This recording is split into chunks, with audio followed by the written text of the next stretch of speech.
Hey everyone, and welcome back for another deep dive with us. Today we're going to be talking about something that's, well, honestly, kind of a taboo subject, Hmm. but it's one that I think is really important to talk about, and that is infidelity, Yeah. cheating, however you want to call it. We're going to be looking at how infidelity has changed over the past 50 years. So we're going from like the 1970s all the way to today, Mm. and we've got some interesting research and a few anecdotes as well. Yeah. So we're going to try to figure out how the game has changed, Yeah. and if anything has actually stayed the same. Right. I think one of the things that's really interesting is how technology has kind of become this double-edged sword when it comes to infidelity. On Mhm. one hand, it's given us these unprecedented ways to connect with people, to communicate, Right. but it's also created all these avenues for secrecy and deception. Yeah. Back in the 1970s, if you were going to have an affair, you had to like whisper on the phone at a payphone Right. or like Yeah. leave a coded message in the newspaper. Like a personal ad or something. Yes, exactly. Yeah, exactly. And, even if you go back further than that, it's like letters, Ugh. like dropping a letter Right. in the mailbox or something. Oh, yeah. Dead drop. Like a spy. Yeah. Yeah. Huh. So, it's like thinking about your granddad, Right. like trying to have a secret Tinder profile or like juggle all of these different like messaging apps and stuff. Like, could you imagine? I mean, I don't even think my granddad knows how to use a smartphone, Right?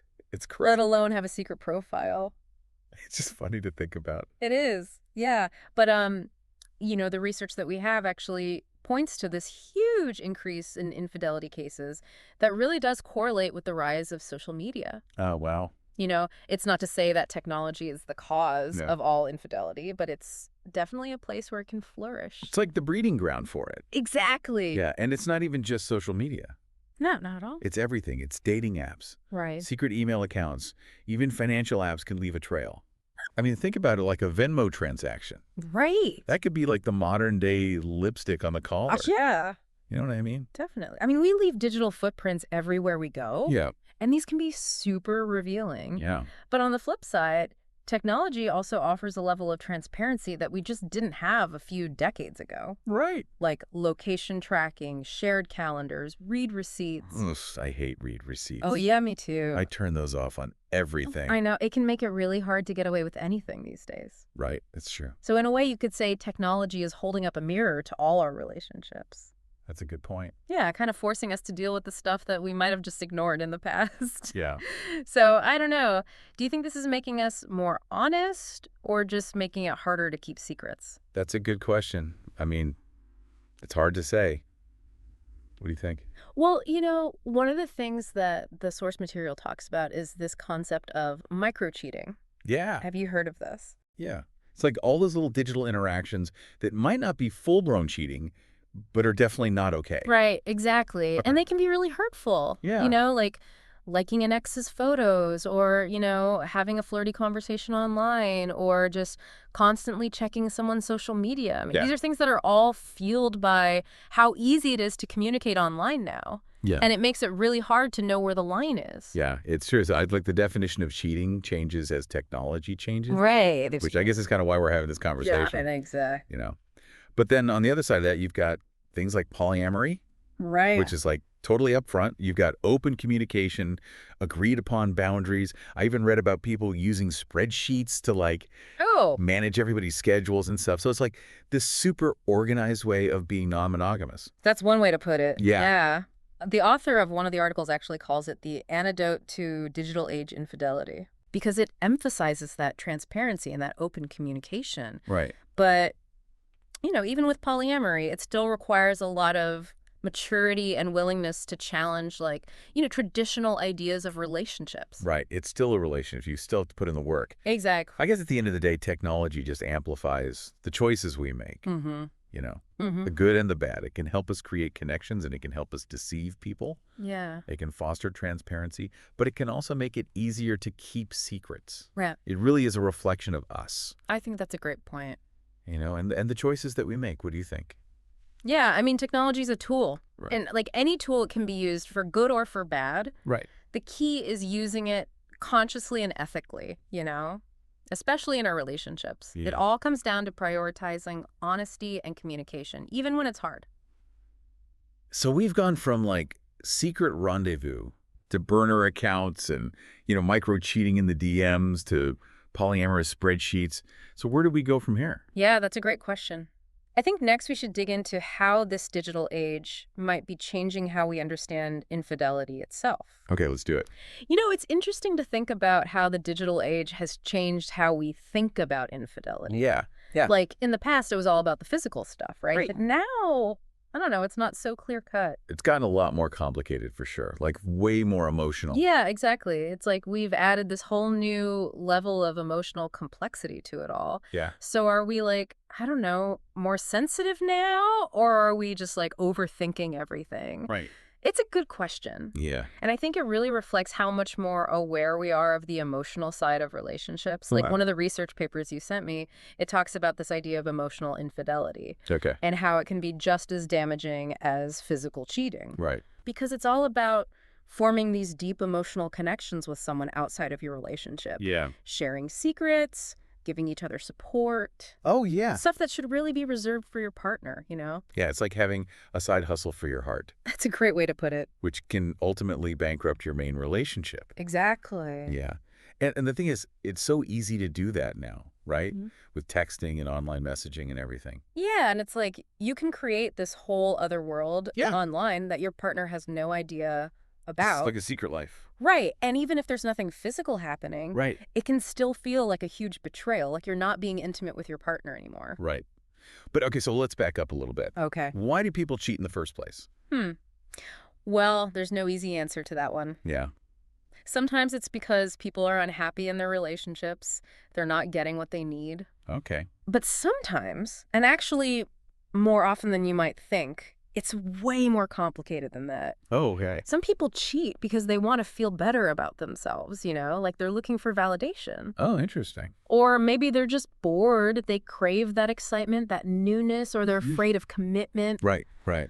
There's so many reasons. So it's not always about finding someone better. Right. It's about filling some kind of void, Exactly. whether that's an emotional void or a physical void or whatever. Mm-hmm. So it's really a whole spectrum of human needs and desires and stuff. Yeah, it is. But wouldn't you say that technology makes it easier to act on those impulses? Oh, absolutely. Yeah. I mean, think about it. You can connect with anyone, anywhere, anytime. Right. It's wild. One of the sources you sent, Yeah. it was a study on the psychology of online infidelity. Okay.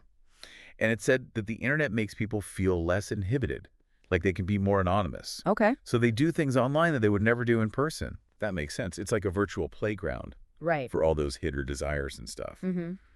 But because it's not a game, right? No, not at all. They're very real consequences. Exactly. And it's fascinating, Yeah. Technology can both expose things and conceal things at the same time. That's true. We have these tools for transparency and communication, but we also have this veil of secrecy. Yeah, it's like this weird paradox. It is. But I think regardless of the reasons, cheating hurts. Absolutely. It can be devastating. I mean, it's not just about hurt feelings. It's about breaking trust, Mm-hmm. which is so hard to rebuild. It really is. And the emotional fallout can be really tough. Yeah. People feel betrayed, insecure, angry, sad. Right, right. And it just makes it so hard to communicate, to be intimate. Yeah.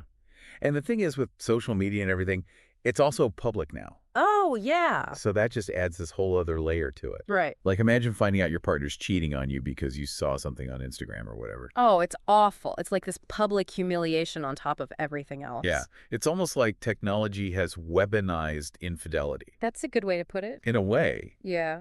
But okay, so let's say infidelity does happen. Okay. Is there any hope? Like, can you come back from that, especially in this digital age? Yeah, that's a tough one. Yeah. It's definitely more challenging now, that's for sure. Yeah. But it's not impossible to heal. One of the therapists we read about, he Uh-huh. said the key is communication. Oh. You have to be open and honest, and you have to work to rebuild trust Right. consistently. It's not a one-time thing. Like- It's an ongoing process. And it might be a good idea to get some professional help, too. Yeah, that makes sense. It's a lot to navigate on your own. Yeah, it really is. So, okay, so technology might make it easier to cheat. Mm-hmm. Doesn't have to be the end of a relationship. Right. It's all about how you handle it. Yeah, you have to recognize the challenges, talk about them, Yeah. and really work together to rebuild that trust. But, okay, so zooming out a little bit here. Okay. How is technology shaping relationships in general? Hmm. Like, are we headed towards a world where everything is virtual, where people are more connected to their devices than they are to each other? Right. Or can technology actually help us build stronger, more meaningful relationships? That's the million-dollar question. It is, isn't it? And to be honest, I don't think anyone has the answer yet. Yeah. We're in uncharted territory here. Like, the lines between the real world and the virtual world are so blurry now. Yeah, it's true. So much is changing so fast. It is. It's exciting and scary at the same time. Yeah, I agree. So, okay, we've talked about how cheating has evolved, Mm-hmm. how technology makes it both easier and harder. Right. We've talked about the emotional toll of infidelity and how you can try to heal from it. Mm-hmm. But we still need to delve into the future of love and relationships in this tech-saturated world, right? Like, are we all just going to be swiping right into oblivion? Right. Or can technology actually help us build something real, something that lasts? Okay, so welcome back to the final part of our deep dive on infidelity. We've talked about everything from those sneaky bowling alley meetups to polyamory spreadsheets and how tech is basically changing how we cheat and even how we define relationships. It's been a wild ride, for sure, but now it's time to get a little bit sci-fi. Okay, I like where this is going. Yeah, let's talk about how things like VR and AI are going to shake things up even more. Okay, so virtual reality seems like the obvious next step for cheating, right? Like, just create your perfect digital partner. Oh, yeah. Escape into this fantasy world where you can do whatever you want with no real-world consequences. That's actually the plot of one of the sci-fi books you sent me. Oh, really? Yeah. It's about these people who make these digital copies of their partners with, like, personalities and memories and everything. That's kind of creepy. Right. And they use them to, fulfill their desires without technically cheating. But of physically cheating, I guess. Exactly. But the book makes you think, when does it become cheating? Oh, that's a good question. Right. Like, at what point is that virtual intimacy a betrayal of the real relationship? Yeah, it's like, where do you draw the line? Right. And then you've got AI, which is basically everywhere now. It is. It's kind of freaky. Yeah, so could we see, like, emotional infidelity with AI companions? Mm-hmm. Like, ones that are designed to be your friend or even your romantic partner? It's definitely possible. I mean, think about it. We already have those virtual assistants and chatbots that can almost sound human. Yeah, and they keep getting more and more advanced. Right, exactly. So it's not hard to imagine people getting attached. Yeah, really attached. But then that brings up another question. Yeah. What is cheating when it comes to AI? Yeah. Is it just about physical stuff? Or is it more about emotional intimacy? Or, like, I don't know, the amount of time and energy you put into it? Right. It's tricky because, like you said, we're kind of making up the rules as we go along. Totally. There's no rule book for this stuff. Nope. But one of the articles talked about this idea of digital infidelity, Okay.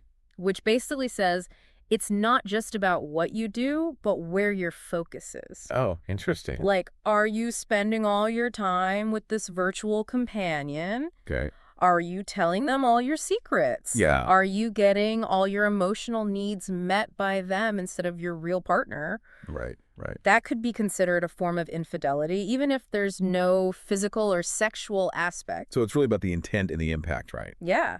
It's about whether you're prioritizing this virtual relationship over your real one. But, okay, so let's flip it around. Yep. Could these technologies actually be good for relationships? Oh, absolutely. Yeah. Yeah. I mean, take virtual reality, for example. Okay. It could be a way for couples to connect in a whole new way, Okay. to have these shared experiences, to explore new things together, to even work through problems in a safe space. That's a cool idea. Kind of like relationship therapy in VR. Right. And then with AI, it could help us understand ourselves and our partners better. Okay. Like, imagine using AI to analyze how you communicate, Yeah. to figure out where you clash and how to be more empathetic. Right. It's like having an AI relationship coach. Exactly.